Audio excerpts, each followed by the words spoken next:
তো কালকে যেখান থেকে ব্লগটা শেষ করেছিলাম তো সেখান থেকেই আবার ব্লগটা শুরু করছি। তো শুভ দুপুর, সবাই কেমন আছো? আশা করছি সবাই ভালো আছো, সুস্থ আছো।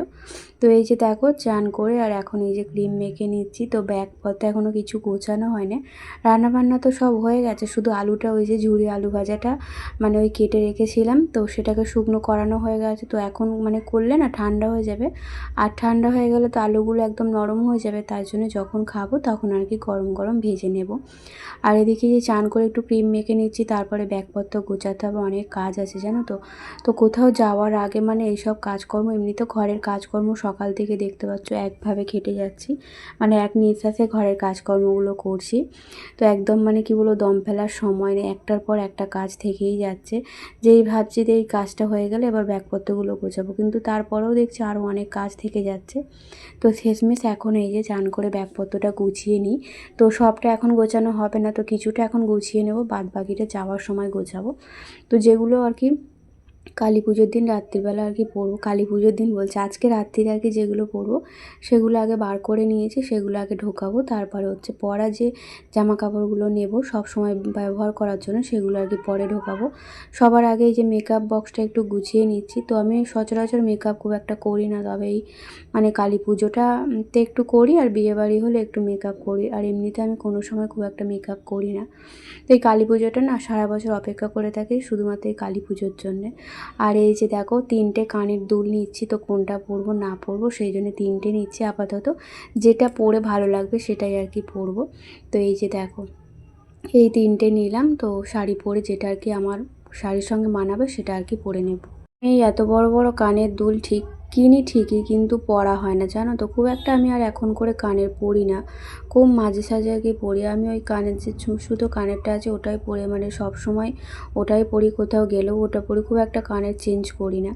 তো এই দুটোর মতো ব্লাউজ নিলাম, মানে কোনটা পরবো না পরবো ওই জন্য, কোনটা যাবে শাড়িটার সঙ্গে সেই জন্য দুটো নিলাম, একটা লাল আর একটা সাদা, যেটা ভালো লাগবে সেটা আর কি পরবো।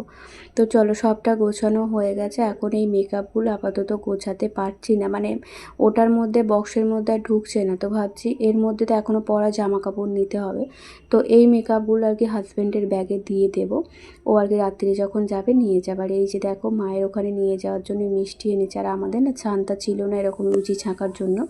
তো লুচি ছাঁকার জন্য আছে, কিন্তু এরকম ছিল না, একটা আছে আমার শাশুড়ি আর কি আছে, কিন্তু সেটা সিলেবারের, তো একদম হাতার দিকটা আর কি ভেঙে গেছে, যেখানটা আর কি ধরা হয় তো সেটা আর কি ভেঙে গেছে। তাই জন্য হাজব্যান্ডকে বলেছিলাম যে এই আলু ভাজা করতে গেলে না ছানটা না হলে আলু ভাজাগুলো তোলা যাবে না, তো তাই জন্য আর কি কিনে এনে দিয়েছে। তো এটা খুব ভারী জানো তো, 50 টাকার মতো দাম নিয়েছে।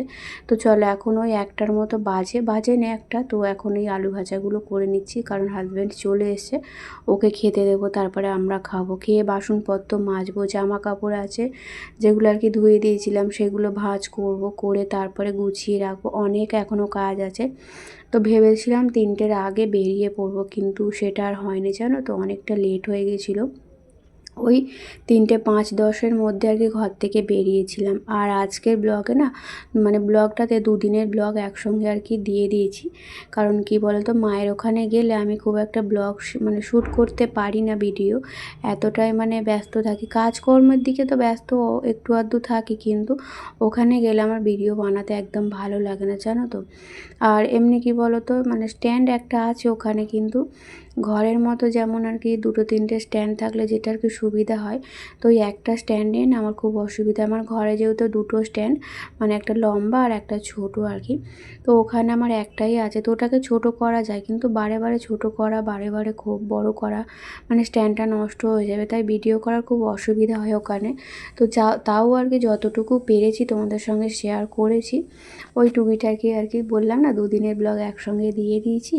তো চলো এই যে খাওয়া দাওয়ার পর বাসন যেগুলো ঝুড়িতে ছিল সেগুলো তুলে নিলাম, কারণ এগুলো গুছিয়ে রেখে যাব, হাজব্যান্ড যদি সন্ধ্যেবেলা চা খায় তো বাসনপত্র খুঁজবে, চায়ের বাসন যেগুলো থাকে, তো তাই জন্য গুছিয়ে রেখে যাব, তাহলে ওর একটু নিতে সুবিধা হবে।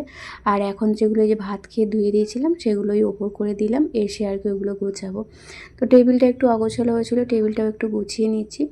আর এই যে মিক্সার জারটা হচ্ছে ওই পেস্ট করেছিলাম, বিট গাজর পেস্ট করেছিলাম, ধুয়ে দিয়েছিলাম, তো তো ভেবেছি শুকনো হয়ে গেছে, জানো তো, ভেবেছিলাম শুকনো হয়ে গেছে তাহলে একদম প্যাকিং করে তুলে রাখবো। তো এখন দেখছি যে একটু জল আছে, তাই জন্য এখানে উপর করে রাখছি। তো এসে আর কি এগুলো সব তুলবো।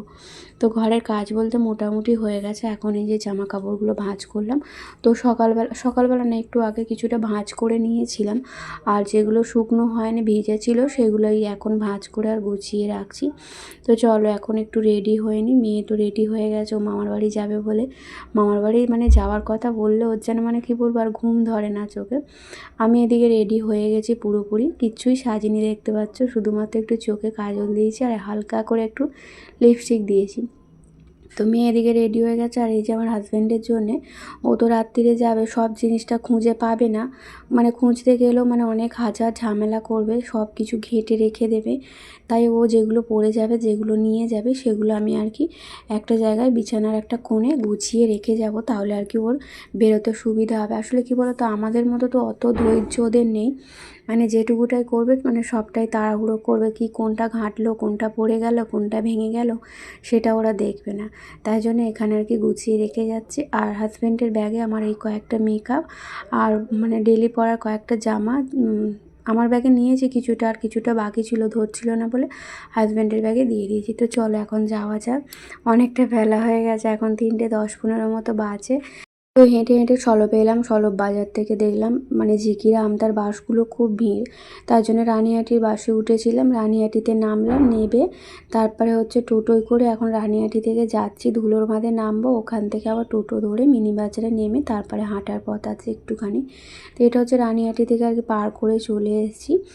আর এখন একটু রোদ্দুর আছে জানো তো, কারণ আমি তো দুপুরবেলাটা করে বেরিয়েছি, তো এখনও রোদ্দুর আছে। আর এই যে গাড়ি থেকে নামার পর প্রায় বিকেল হয়ে গেছে বললেই চলে, 4টে 4:30 মতো বাজে, 4টে বলবো না, 4:30 মতো বাজে। তো এখন এই যে টোটো থেকে নেমে হেঁটে হেঁটে যাচ্ছে। আর এই যে রাস্তা তৈরি হওয়ার জন্য সব জায়গাতেই আর কি হচ্ছে দেখছি রাস্তা তৈরি নতুন করে। আর এসেই দেখছি এদিকে আমার মা রান্নাবান্না বসিয়ে দিয়েছে, সবটাই হয়ে গেছে, শুধু আলুর দমটা মানে আমার মা করছে। আর এদিকে হচ্ছে আমার বাপি কচুরি বানাচ্ছে। আমার বাপি যেহেতু হচ্ছে রাঁধুনি, তো ঘরের কোনো অনুষ্ঠান হলে ছোটোখাটো আমার বাপি আর কি রান্না করে। আর এই যে বিকালবেলা মেয়ে এসে একটু আলো ছিল, তো বিকাল ছিল বলে আর ওই ছাদে উঠেছিল আমাদের পাশের বাড়ি, এই যে মানে সজনে ডাঁটার ফুল হয়েছিল, তো সেখান থেকেই এই যে তুলে এনে চোখে আবার বকাবকি করছিলাম, যদি জানতে পারে আবার অশান্তি হবে, মানে ঝগড়া ঝামেলা হবে। তো আমি ওই রেখে দিয়েছিলাম, কালকে ওকে পকোড়া বানিয়ে দেবো। এখন এই যে রেডি হয়ে গেছি, তো আমার মাসির মেয়েও রেডি হয়ে গেছে, আমরাও রেডি হয়ে গেছি।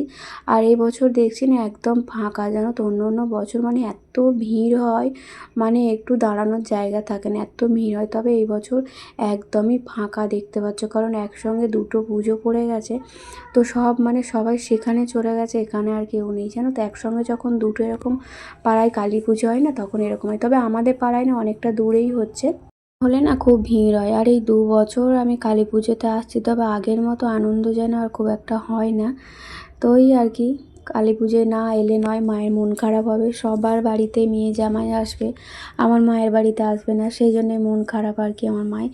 তাই আর কি আসার এদিকে এই যে, তো নাচানাচি চলছে, আমরাও জানো তো এরকম আর কি নাচানাচি করি সবাই মিলে একসঙ্গে, খুব আনন্দ করি এই দিনটাতে। তবে এই বছর আগের বছর খুব একটা আনন্দ হয়নি। এই যে আমরা সব চেয়ারে বসে বসে আর কি ঠাকুরের পুজো হচ্ছে সেটাই আর কি দেখছি, আরতি হচ্ছে, তো সেটাই দেখছি। ওদিকে হচ্ছে নাচ গান হচ্ছে সব আর কি। আর এটা হচ্ছে তার পরের দিনের ব্লগ, মানে রবিবারের ব্লগ। ঘুম থেকে উঠেছি প্রায় 8:30-9টায়, যেহেতু কালকে রাত্রি 2টোর সময় শুয়েছি। আর আমি না প্রত্যেক বছর রাত জাগি, একদম ঠাকুর বিসর্জন হয়ে গেলে সকালবেলা তারপরে আর কি ঘরে যাই, আর ঘরে গিয়ে আর ঘুমাই না। তো মায়ের হাতে হাতে রান্নাবান্না করে দিই, জোগাড় করে দিই, তারপরে দুপুরবেলা খাওয়া দাওয়া করে একটুখানি শুই। তবে এবছর আর রাত জাগা হয়নি, ওই বললাম 2টোর সময় করে চলে এসেছিলাম, এসে শুয়ে পড়েছিলাম। আর ঘুম থেকে উঠলাম 8:30টায়, মা চা করে দিয়েছিল, চা খেলাম। চা খেয়ে মা বলছিল বিছানাটা গুছিয়ে দেবে, আমি বললাম তুমি রান্নার জোগাড়টা করো, আমি এদিকে গুছিয়ে দিচ্ছি, গুছিয়ে দিয়ে তারপরে তোমার হাতে হাতে কাজ করে দেবো। আর এই জায়গাটা দেখো কাপড় রাখার, মানে যেখানটা কাপড়গুলো আছে, তো এই জায়গাটা ফাঁকাই থাকে, তবে আমরা এসছি বলে না, তো ওই কাপড় জামা খুলে আর এখানে আর কি গুছিয়ে রেখে দিয়েছি, একটু পরে আর কি নামিয়ে নেব, কারণ এই জায়গাটা দেখতে একদম বাজে লাগছে ঘরের সামনেটা এরকম কাপড় থাকলে। আর আমার মায়েদের ঘর হয়েছে অনেক দিন হয়ে গেছে, কিন্তু প্লাস্টারটা এখনও পর্যন্ত করে উঠতে আর কি পারেনি। তো এই ঘরটা হয়েছে অনেক কষ্ট করে, জানো তো, অনেক মানে কি বলবো, প্রচুর কষ্ট করেছে এই ঘরটার জন্য, আমার মা, বাপি, ভাই সবাই প্রচুর কষ্ট করেছে। তো একটা সময় এমন গেছে মানে কি বলবো, এই ঘরের জন্য আমার মা চোখে জল ফেলেছে। তো যাই হোক, সেসব কথা তোমাদের সঙ্গে অন্য একটা ব্লগে শেয়ার করব। তো আজকে এই আনন্দের দিনে আমি আর এই দুঃখের কথা তোমাদের সঙ্গে শেয়ার করছি না। তো বিছানাপত্র গুছিয়ে নিয়ে এই যে এদিক সেদিকগুলো মানে চারিদিকে জামা কাপড় ছড়িয়ে ছিটিয়ে পড়ে আছে, যেহেতু রাত্রিরে বাড়ি এসেছি, রাত্রিরে আর সবটা গোছানো হয়নি। এই যে আমার মেয়ে, তারপর আমার হাজব্যান্ড মানে ওই জামা কাপড় খুলছে, মানে পরছে খুলছে আর এদিক সেদিক ছড়িয়ে ছিটিয়ে রেখে দিচ্ছে, ওটাই আর কি আমি গুছিয়ে নিচ্ছি এখন। আর ওই যে মা লুঙ্গিগুলো নতুন কিনেছিল, সেলাই করাতে দিয়েছিল, সেলাই করে এনে আর এখানে রেখে দিয়েছে, সময় পায়নি ভাঁজ করার, তাই আমি এই যে ভাঁজ করে রেখে দিচ্ছি। আর আমার বাপি না বাইরে ছিল, যেহেতু এসছে শুক্রবারে, আর আমাদের জন্য আর কি ওই যে ডিপেটা দেখতে পাচ্ছ আমার পায়ের ওই সাইডে অনেক ঘি এনেছে, যেহেতু আমার বাপি মিষ্টির দোকানে কাজ করে, তো আমার মা বলেছে ঘি একটু নিয়ে যাওয়ার জন্য। তবে এখন নিয়ে যাবো না, পরের বার যখন আসবো ঘি আর কি নিয়ে যাবো। আর আমার বাপি বেশি দিনে ছুটি নিয়ে আসেনি, তো 1 সপ্তাহের মতো থাকবে, আবার চলে যাবে। আর এদিকের এই যে টেবিলটাও অগোছালো, এই টেবিলটা হচ্ছে আমার ভাইয়ের কাজের টেবিল আর কি। আমার ভাই হচ্ছে ব্যাগ সিটিংয়ের কাজ করে, তো এই টেবিলটা আর কি ওর কাজে লাগে। তবে এখন একটা নতুন টেবিল বানিয়েছে বড়, সেই জন্য এটা আর ব্যবহার করে না, এটা এখানে থাকে ওই আর কি টুকিটাকি জিনিস রাখার জন্যে, মানে ওই ব্যাগপত্র আর কি এগুলো রাখার জন্য এখানে থাকে। আর কালকে ওই যে মা পুজো দিয়েছিল, তো সেই সব প্রসাদগুলো এখানে আর কি রয়ে গেছে, ওগুলো আর কি খাওয়া দাওয়া করার পর খেয়ে নেবার। লেবুটা এনেছিলাম আমি বাড়ি থেকে, তো কুট্টুর জন্য আর কি আনা হয়েছিল, ও যেহেতু লেবু খেতে ভালোবাসে, তো আমার মেয়েও লেবু খেতে ভালোবাসে, কিন্তু মামার বাড়ি যাওয়ার আনন্দে তো লেবুটা আর খেতে পারেনি আর কি, তাই আর কি কুট্টুর জন্য নিয়ে চলে এসেছিলাম, ও খেয়ে নেবে। তো সকাল থেকে ঘর দালান কিছু পরিষ্কার করা হয়নি, যেহেতু আমরা শুয়েছিলাম, মা গিয়েছিলো বাজারে, চাটা খেয়ে করে আর মানে বাজারে চলে গেছিলো। তারপরে বাজার থেকে এসে আমাদেরকে চা করে দিল, আর আমরা চা খেয়ে আর এখন এই যে ঘরে টুকিটাকি যেগুলো আর কি কাজগুলো থাকে সেগুলোই আর কি মায়ের গুছিয়ে রাখছি। মা ওদিকে রান্নাবান্না জোগাড় করছে, মাকে করে দেবো আর কি, মা ততক্ষণ করুক, তারপরে সবজিপাতি সব আমি কেটে দেবো। তো যখনই আসি না এরকম আর কি কাজ করতে না ভালো লাগলেও আমি করে দিই, মায়ের হাতে হাতে এটা সেটা কাজ একটু করে দিই, কারণ মা একা আর কি সবটা সামলাতে পারে না। আমার ভাইয়ের বউ করে, তবে ও অতটা আর কি মানে হাতের স্পিড নেই, সব কিছু করে কিন্তু খুব আস্তে আস্তে করে, তাই আর কি মায়ের হাতে হাতে ওই টুকিটাকি কাজকর্ম একটু করে দিতে হয়। আর এদিকে এই যে মা রান্না বসিয়ে দিয়েছে, আর আমি এদিকে এই যে সবজিগুলো আর কি কাটবো। আজকে রান্না হবে মাংস হবে, আর উচ্ছে দিয়ে বড়ি দিয়ে, আর হচ্ছে নোটে শাক দিয়ে একটা চচ্চড়ি হবে। আর কিছু করতে বারণ করেছি, জানো তো অনেকটা বেলা হয়ে গেছে, কালকে যেহেতু সারা রাত জাগা আছে, তো মানে হচ্ছে কী বলো তো একটু ঘুমোতে পেলে ভালো হয়, কিন্তু আজকে আর ঘুম হবে বলে মনে হয়নি। কারণ কি, এই রান্নাবান্না করে খাওয়া দাওয়া করার পর তারপরে হচ্ছে যাব একটু মেলা দেখতে। তো ওই যে শিবরাত্রি হয়েছিল আমাদের এখানে, শিবরাত্রির মেলা প্রায় 15 দিনের মতো থাকে, তো প্রত্যেক বছরই যাই, তবে আগের বছর যাওয়া হয়নি, তো এই বছর আর কি যাব সবাই মিলে। সবাই বলতে মা মাসিমণি ওরা যাবে না, তো ভাইয়ের বউ যাবে, তারপরে ভাইয়ের শালি যাবে, মাসির মেয়ে যাবে, আর আমি যাব। আর আমার হাজব্যান্ড তো আছে, ওকে না নিয়ে গেলে আবার কেনাকাটাগুলো কী করে করব। তো এদিকে এই যে খাওয়া দাওয়া করতে বসে পড়েছি।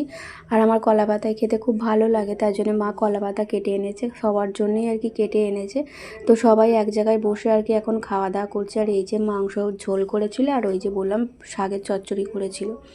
আর আমার মা ওই যে মুড়ির টিন নিয়ে বসেছে, ভাত খাবে না, ভাত নিয়েও আর কি ঘাটাঘাটি করছে, খেতে চায় না জানো তো আমার মা দুপুরবেলা ভাত, দুপুরবেলা ওই মুড়ি খেয়ে থাকে, বারণ করলেও শোনে না।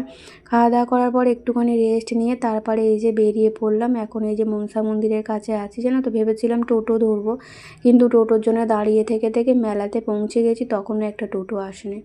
তো এই যে হেঁটে হেঁটে এখন যাচ্ছি, অনেকটাই রাস্তা, বাচ্চা কাচ্চা নিয়ে যেতে হবে, হেঁটে হেঁটে যাচ্ছে। আর সন্ধে হয়ে গেছে বলতে গেলে, 5টা সাড়ে 5টার মতো বাজে। তো মেলার মধ্যে আজকে যেহেতু রবিবার খুব ভিড় হবে, ভেবেছিলাম বাচ্চাদেরগুলোকে নিয়ে মানে বাচ্চাগুলোকে নিয়ে যাব না, কিন্তু ওরা তো আর শুনবে না আমরা মেলায় যাব, আর ওদের জন্যেই তো আর কি মানে মেলা বসে, বিশেষ করে বাচ্চাদের জন্যে খেলনাবাটি কেনার জন্য। এই যে মেলায় এখন পৌঁছে গেছি, এসে এখান থেকে অনেক কিছু জিনিস নিয়েছি জানো তো মেলা থেকে, তো সবটাই তোমাদের সঙ্গে শেয়ার করব। তবে বাপের বাড়িতে আর হবে না, বাড়িতে গিয়ে তোমাদের সঙ্গে সবটা শেয়ার করব, কি কিনলাম না কিনলাম, মেয়ে কি কিনলো। তো বন্ধুরা চলো আজকের ব্লগটা এই পর্যন্ত, সবাই ভালো থেকো, সুস্থ থেকো, টাটা।